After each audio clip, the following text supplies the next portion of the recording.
Anyway, you guys mugamba mutya, let me hope guys muli fine, kansubire nti muli okay. Yes, amanya n'eddoboozi Mandevi Kabaka.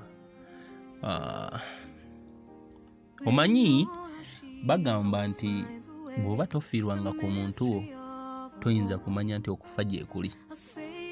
Bw'oba tolwazanga ku muntu wo toyinza kumanya nti obulwadde gye buli. Bw'oba togendangako mulago kukyalira ku balwadde toyinza kumanya nti okulwala mu bulamu gye kuli. Era toyinza kumanya mugaso guli mu bulamu bwo. Essaawa zino tulina embeera egenda mu maaso mu nsi yonna. Sofa Katonda abadde akyatubiseko akasubi nga Bannayuganda nti embeera eno ebadde tennatuuka mu ffe nawa gye tuwangaalira nawa gye tuli. Kitegeera mu nsi yaffe.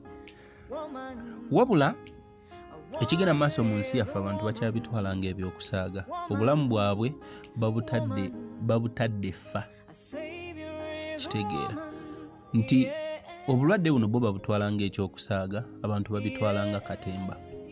Sofa abantu abakafe China, nkuyanja, America, ensi ez'amaanyi zifiiriddwa abantu. Ne ku muliraano Kenya mpulidde nti sofa kati waliyo abantu 7 abalwadde. Kuba sinnakonfaminga baki bafudde. Baganda bange, obulamu kya muwendo nga tonnalwala. Obuzibu bwonna essaawa zino buli ku bantu bali. Essaawa zino ebibuga batandise ddo bifuuyira eddagala okakasa nti bikola ki? Nti bibeera safe. Ndi ku magulu gange 2 nga mbasaba bannange mutambuze enjiri y'abantu okwetangira akawuka kano. Lwa nsonga tekagenda ttaliza kabi mwana muto, kabi muntu mukulu. Olaba kacunya ensi ezirina buli ekyetaagisa era abantu ne bafa.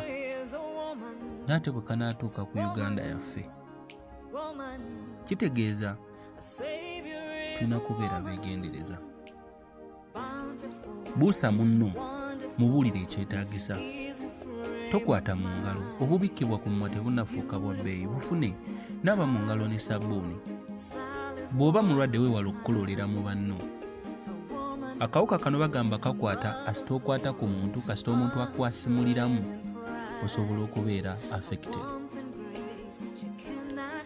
Gezaako nnyo okulaba nti tosirikira ekyo kikufuwadingiddwa mu kabookisi ko bwe kiba nga kirina engeri gye kisobola okutaasaamu omulala okwetangira obulwadde.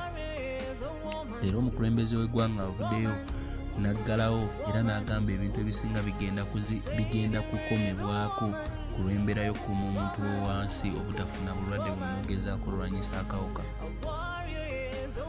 Bantu bangi bafudde era bangi bafiiriddwe obulamu. Ngenda basaba bannange tukwatire wamu ku mbeera eno okulaba nti Bannayuganda bannaffe bayambibwa n'abo bennyini abali eyo gye muwangaalira.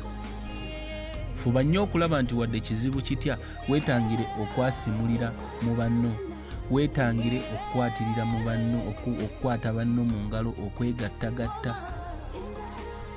Body contact tekikola.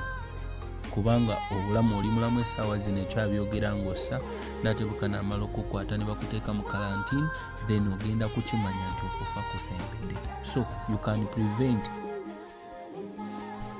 Kitegeera okugema kusinga okuwonya. Obulamu bw'essaawa zino buli mu mikono gyo.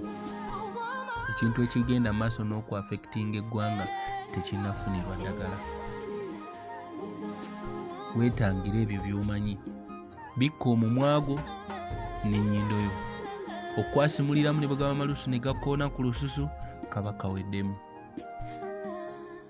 Nkugambye obulamu kya muwendo. Nkugambye okufa bw'oba tonnafiirwa muntu tomanya nti okufa gye kuli. Bw'oba tonnayitako omulago tomanya nti abali ku bitanda balwanirira bulamu. So be careful. Kitegeera. Obulamu tukwetaaga n'ate tukwetaaga ng'oli mulamu. Twagala tukubeererewo mu bulwadde nga tumanyi nti walwanako okulwanyisa ekyo ekikutte. Amanya n'eddoboozi nsigadde ndi Mandevi ku lwa Katonda n'ensi yange.